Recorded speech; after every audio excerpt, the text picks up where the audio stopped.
दोस्तों, क्या हो अगर आपके प्यार में दो लड़कियां पड़ जाएं और दोनों बहनें हों? आज की कहानी में कुछ ऐसा ही होता है जिसमें एक ठरकी नौकरानी को उसकी बहन के पति से ही प्यार हो जाता है और वो कुछ ऐसा करती है जिससे हवस की सारी हदें पार हो जाती हैं। उसकी इस दीवानगी का अंत में क्या अंजाम होता है उसे आपको जरूर देखना चाहिए। सो हे गाइस, मेरा नाम आरोही है और कहानी की शुरुआत सोफिया नाम की एक लड़की से होती है जो बहुत खूबसूरत है और उसके पीछे कई लड़के पागल रहते हैं। वो ईवा नाम की एक औरत के घर में नौकरानी का काम करती है और वहीं रहती है। ईवा के लिए सोफिया सिर्फ एक नौकरानी नहीं बल्कि बहन जैसी थी। दोनों के बीच इतना करीबी रिश्ता था कि जहाँ ईवा जाती सोफिया भी उसके साथ होती है। खाना बनाना, नहलाना, सारा काम सोफिया ही करती थी। लेकिन ईवा का पति जॉश इस नजदीकी को पसंद नहीं करता था। उसे लगता था कि सोफिया हर वक्त उनके रिश्ते के बीच आ रही है। खासकर जब ईवा और जॉश एक दूसरे के करीब होते तब सोफिया अचानक कमरे में आकर काम करने लगती। इन सब वजहों से जॉश और ईवा के बीच अक्सर बहस हो जाती। फिर हम फ्लैशबैक में जाते हैं जहाँ हमें सोफिया और ईवा का पास्ट दिखाया जाता है। असल में कई साल पहले ईवा का घर एक आग में जल गया था जिसमें उसकी माँ और सोफिया के माता पिता की जान चली गई थी। बस ईवा और सोफिया ही किसी तरह बची थी। ईवा के पिता ने सोफिया को गोद ले लिया और तभी से दोनों एक ही घर में बड़ी हुई। ईवा का पिता सोफिया को अपनी बेटी जैसे मानता था। उसके बाद कई साल बीत जाते हैं और सोफिया एक नौकर के परिवार से थी, इसलिए उसने घर के कामों को ही अपना जीवन मान लिया। वो भी बड़ी होकर अपनी माँ की तरह घर की नौकरानी बन गई थी।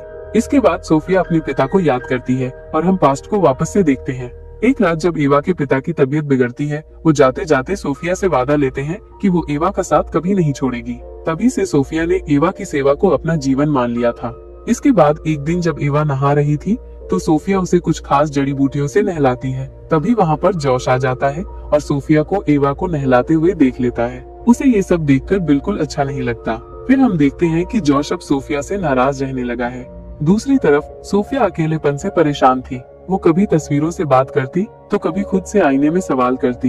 एक रात जब वो अपने कमरे की ओर जा रही होती है, उसे ईवा के कमरे से कुछ आवाजें सुनाई देती हैं। वो समझ जाती है कि ईवा और जॉश इंटीमेट हो रहे हैं। ये देखकर उसका मन भी एक्साइटेड हो जाता है, लेकिन उसके साथ उसका कोई अपना नहीं था, तो वो अपने कमरे में जाकर खुद को आईने में देखने लगती है। फिर अपने सारे कपड़े उतारकर खुद में सेटिस्फाई होने लगती है। अगली सुबह वो बाजार जाती है जहाँ स्टीव नाम का सब्जी वाला उसे पसंद आता है, लेकिन जब वो उसे देखती है तो बहुत नर्वस हो जाती है और घबराकर वहाँ से भाग जाती है। वो घर लौटकर फिर से काम में लग जाती है क्योंकि आज मेहमान आने वाले होते हैं। फिर उसे पता चलता है कि जॉश एक नई नौकरानी रखने की सोच रहा है, तो वो अंदर ही अंदर डर जाती है। वो ईवा से दूर नहीं जाना चाहती थी, इसलिए वो काम और भी बेहतर तरीके से करने लगती है। घर में जल्द ही मेहमान आते हैं, नॉर्मन और उसकी बीवी जेनिफर। नॉर्मन को देखकर सोफिया चौंक जाती है क्योंकि कभी नॉर्मन उससे प्यार करता था और वो भी नॉर्मन को पसंद करती थी, लेकिन बाद में ईवा ने ही नॉर्मन को उससे छीन लिया था।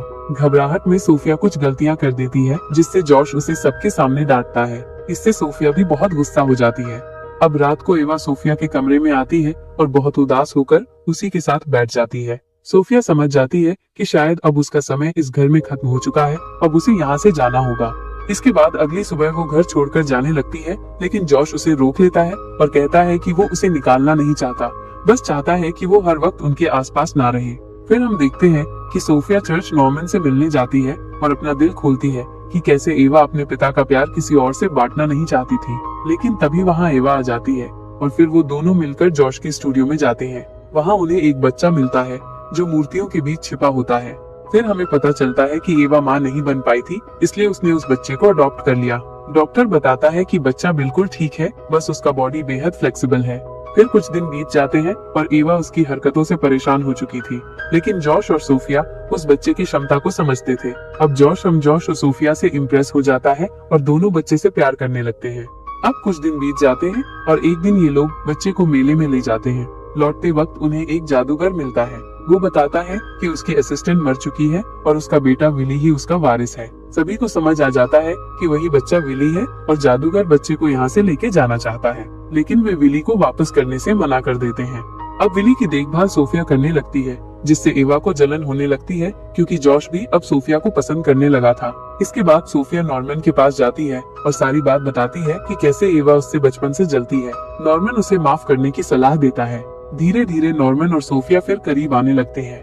वहीं हम पुलिस को देखते हैं जो जॉश के घर आई हुई है। पुलिस कहती है कि जादूगर पर बैंक लूट का शक है और एक दुबले बच्चे का भी उसमें हाथ है जिसका नाम विली है। इससे वो समझ जाते हैं कि विली को कभी भी पुलिस वाले अरेस्ट कर सकते हैं। फिर अब वे विली को पहचान से बचाने के लिए उसे ज्यादा खिलाने पिलाने लगते हैं। अब कुछ दिनों के बाद वहाँ फिर से पुलिस आती है। पुलिस विली को देखकर उसे पहचान नहीं पाती है, क्योंकि अब वो पहले से गोल मटोल हो चुका था। फिर वो लौट जाते हैं। सब बहुत खुश हो जाते हैं। उसके बाद सोफिया जब टेरेस पर विली को पकड़ने जाती है तो एवा और नॉर्मन को गले मिलते देख लेती है और उसका दिल फिर टूट जाता है। इसके बाद बाजार जाते वक्त स्टीव वापस से सोफिया से मिलता है, जहां वो उससे कहता है कि वो उससे प्यार करता है और शादी करके कहीं दूर जाना चाहता है। लेकिन सोफिया मना कर देती है, क्योंकि वो एवा को छोड़ नहीं सकती, क्योंकि उसने उसके पिता को वादा किया था। कुछ दिन बाद एक पार्टी में जॉश और एवा विली को गोद लेने की घोषणा करते हैं। सभी एवा की तारीफ करते हैं, लेकिन सोफिया को अब जलन होने लगती है, क्योंकि एवा ने उसका दोनों प्यार उससे छीन लिया था। वो गुस्से में सबके सामने कह देती है कि नॉर्मन और एवा का नाजायज रिश्ता चल रहा है। ये सुनकर नॉर्मन की वाइफ को दौरा पड़ जाता है और पूरी पार्टी खराब हो जाती है। फिर सोफिया पार्टी से निकलकर घर लौटती है और सामान बांधती है। उसे लगता है कि एवा हर बार उससे उसका प्यार छीन लेती है। तभी वहाँ एवा आती है और उससे बताती है कि वो माँ बनने वाली है, और नॉर्मन जो कि एक चर्च का फादर है, इसलिए उसने उसके लिए प्रार्थना की थी, इसलिए वो उसे गले मिलकर शुक्रिया कह रही थी। अब सारी गलतफहमियां दूर हो जाती हैं। इसके बाद सोफिया को अपनी गलती का पछतावा होता है, लेकिन तभी घर में आग लग जाती है। सोफिया खुद को संभालती है और एवा की जान बचाती है। आखिरकार एवा की सलाह पर सोफिया स्टीव से शादी कर लेती है और दोनों एक नई जिंदगी की ओर बढ़ जाते हैं। इसके बाद दोनों परिवार खुशी से रहने लगते हैं और यहीं पर ये खूबसूरत सी कहानी खत्म होती है। अगर आपने वीडियो को ये तक देखा है तो आपको फिल्मी रिकॉर्ड को सब्सक्राइब कर लेना चाहिए, जिससे आपको ऐसी हॉलीवुड मूवीज की एक्सप्लेनेशन मिलती रहे। अगली कौन सी मूवी की एक्सप्लेनेशन आप देखना चाहते हैं उसे कमेंट बॉक्स में जरूर लिखें। धन्यवाद।